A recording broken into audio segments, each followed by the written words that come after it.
conflicted region of Israel and Hezbollah. Now we are shifting our focus to important news and updates coming from the state of Karnataka as the ongoing Muda scam. Political war of words has erupted once again between Karnataka government and the BJP. At the center of the alleged scam is a controversial land allotment scheme. Under the scheme, the Mysuru Urban Development Authority has allocated 50% of the developed land to the landowners who have lost their undeveloped land to the authority for the formation of residential layouts. The other 50% of the land, meanwhile, would be retained by the Muda, the scheme that was scrapped by Siddaramaiah in 2023. Meanwhile, Shehzad Poonawalla is addressing a press conference over the Muda scam. Rao, let's cut across. एक professional चोर एक professionally corrupt party की तरफ पेश आ रही है।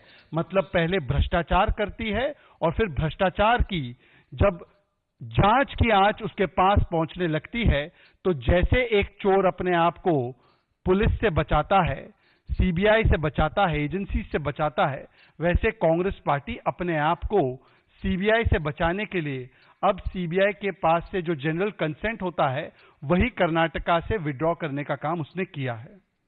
और इसीलिए यह कहना अतिशयोक्ति नहीं होगा कि कांग्रेस पार्टी का रवैया पहले चोरी और उसके बाद सीनाजोरी, first you earn and after that you are brazen about it, यही एटीट्यूड और अप्रोच बन चुका है कांग्रेस पार्टी का कर्नाटका में भी और पूरे देश में भी करप्शन के प्रति। और यही एटीट्यूड और अप्रोच है सीएम सिद्धरामैया का भी, जब से मुडा स्कैम में उनकी जो कल्यूजन और संलिप्तता है वो पाई गई है। तो अगर मैं इसको समअप करूं, अगर मैं इसको बोलूं तो यह कहना गलत नहीं होगा कि कांग्रेस का मोटो बन चुका है कि पहले करूंगा भ्रष्टाचार, कोर्ट का आदेश आए, हाई कोर्ट का आदेश आए, स्पेशल कोर्ट का आदेश आए तो मैं निकालूंगा विक्टिमहुड कार्ड, मैं किसी भी तरीके से एजेंसीज का करूंगा विरोध और नहीं आने दूंगा उनको अंदर, क्योंकि मुझे लगता है कि लूट है मेरा जनसिद्ध अधिकार। यही कांग्रेस पार्टी कर रही है। कांग्रेस को लगता है कि उसके पास जमीन लूटने का जनसिद्ध अधिकार है और अगर जांच शुरू होती है, हाईकोर्ट आदेश देता है तो कांग्रेस पार्टी एक लुटेरा चोर पार्टी, एक प्रोफेशनल चोर की तरह, एक पेशेवर चोर की तरह, जैसे चोर पुलिस से भागता है वैसे कांग्रेस पार्टी सीबीआई का जनरल कंसेंट कर्नाटका में विड्रॉ कर देती है ताकि सीबीआई आ ही ना सके और उस पर जांच कर ही ना सके। मित्रों, इस मंच से from this platform, we have discussed in detail about the Muda scam, its modalities, how this 5,000 crore scam was orchestrated. पर मैं आपको शॉर्ट में बताना चाहता हूं कि पिछले कुछ दिनों में हुआ क्या है। पिछले कुछ दिनों में, in the last few days, Karnataka के चीफ मिनिस्टर पर 3 स्ट्राइक आए हैं। आपको पता होगा आजकल की डिजिटल एज में स्ट्राइक लगता है। स्ट्राइक 1 था कि गवर्नर ने सैंक्शन दिया, अप्रूवल दिया कि ये जो मामला है प्रथम दृष्टया 5,000 करोड़ के घोटाले का मामला है, एससी एसटी ओबीसी समाज के जमीन को लूटने का मामला है, इसमें इन्वेस्टिगेशन होना चाहिए। स्ट्राइक 1। स्ट्राइक 2 था हाईकोर्ट का, वो कर्नाटका हाईकोर्ट का आदेश, the order of the Karnataka high court, वो strike 2 against chief minister Siddaramaiah, जिसमें वो पूर्ण तरीके से इंडाइट हो गए। And then the third strike was the strike by the special court, which directed that a FIR be registered against the chief minister under various sections of IPC and POCA. अब 3 strike आने के बाद, when there are 3 strikes of corruption against you, when there are 3 undeniable important pieces of evidence against you, अपना इस्तीफा देने के बदले, instead of resigning, Karnataka CM and Congress party exhibited 3 traits. 3 strike आए तो कांग्रेस पार्टी ने 3 तरीके के लक्षण दिखाए। पहले, एससी समाज से आने वाले हमारे बहुत ही विवेकशील देश के कर्मठ व्यक्तियों में से एक थावरचंद गहलोत जी के विवेक पर सवाल उठाया गया। The Congress party immediately started resorting to abusing the governor. मैं गवर्नर को कभी भी एससी एसटी ओबीसी इस प्रकार से नहीं दिखता। गवर्नर एक संविधानिक पद है, पर क्योंकि मिस इंडिया की भी जाति खोजने का काम कुछ लोग करते हैं, तो जो व्यक्ति एससी समाज से आते हैं, ऐसे गवर्नर को अब्यूज करना, उसको इंसल्ट करना, और एक इवान डिसूजा नाम का एक कर्नाटका कांग्रेस का नेता, वो तो बोलता है कि मैं इनको मार दूंगा, इस प्रकार की धमकी देता है। यह किया गया एक गवर्नर के खिलाफ, और क्या निकला हाईकोर्ट के द्वारा? हाईकोर्ट ने गवर्नर को विंडिकेट करते हुए कहा कि the governor has taken the absolutely correct decision to ensure that there is approval of sanction for investigation against the chief minister. मैं पढ़कर बताना चाहता हूं कि हाईकोर्ट ने और क्या क्या कहा, क्योंकि यह हाईकोर्ट ने न केवल कांग्रेस को पहली स्ट्राइक लगाई, परंतु उन्होंने गवर्नर को भी विंडिकेट किया।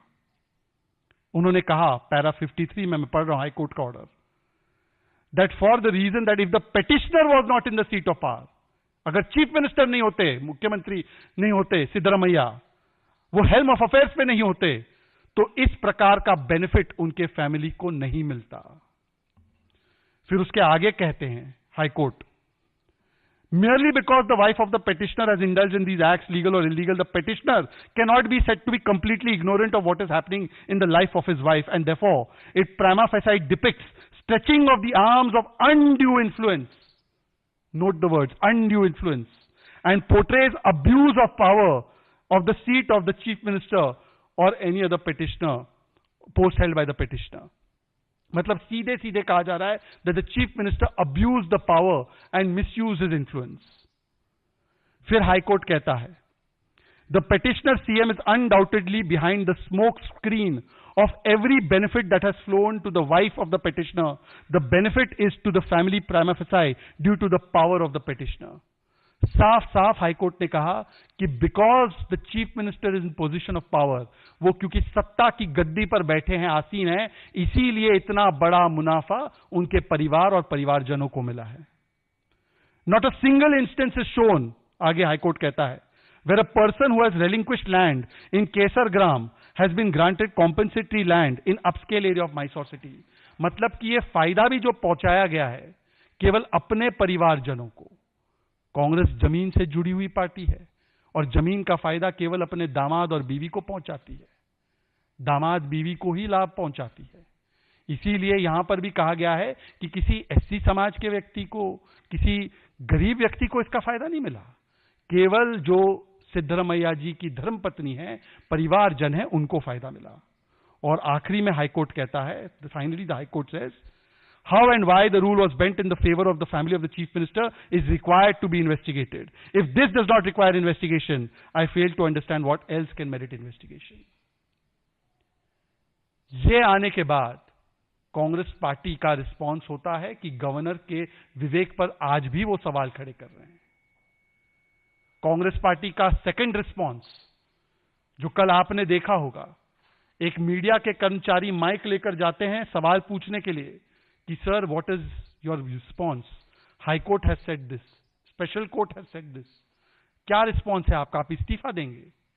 तो जो मोहब्बत की दुकान चलाने वाले बात करते हैं, जो फ्रीडम ऑफ प्रेस और फ्रीडम ऑफ स्पीच की बड़ी बड़ी बातें करते हैं, वो मीडिया के माइक को धक्का मारते हैं और एरोगेंटली बोलते हैं कि कौन है आप मुझसे सवाल पूछने के लिए।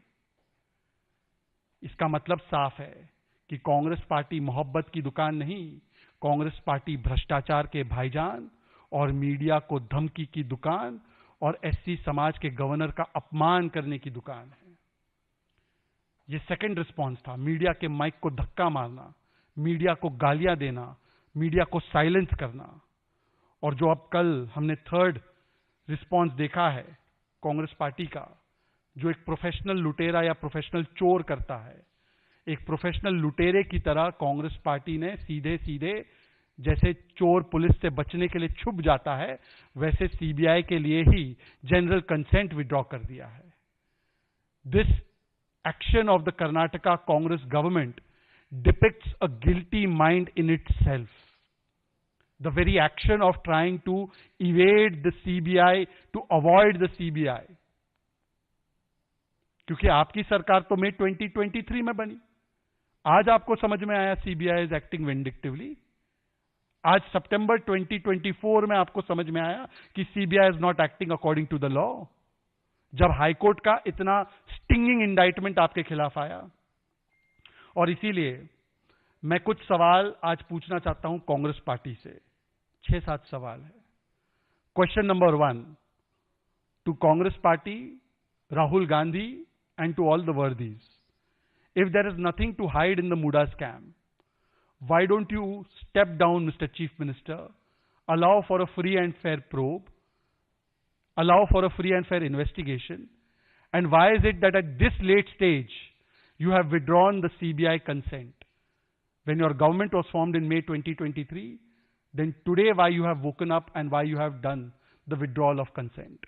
पहला सवाल है, कुछ छिपाने लायक बात नहीं है, तो आज इस लेट स्टेज में आप सीबीआई का कंसेंट विड्रॉ क्यों कर रहे हैं? और फ्री एंड फेयर प्रोब हो जाए, इसमें इतने सारे इंडाइटमेंट्स आने के बाद कम से कम क्या कोई भी नैतिक कानूनी अधिकार बनता है कि चीफ मिनिस्टर अपने पद पर बने रहे? सेकंड क्वेश्चन, क्या ये संयोग है या सोचा समझा प्रयोग है कि इतने सारे ऑर्डर्स और ऑब्जर्वेशंस और इंडाइटमेंट आने के बाद कोर्ट के द्वारा आपने अपनी चोरी को छिपाने के लिए सीबीआई को ब्लॉक किया है? Isn't it not true that after the overwhelming evidence that has been heaped upon you by the agencies and by the courts, now you have blocked the CBI so that you can evade the action on your acts of corruption?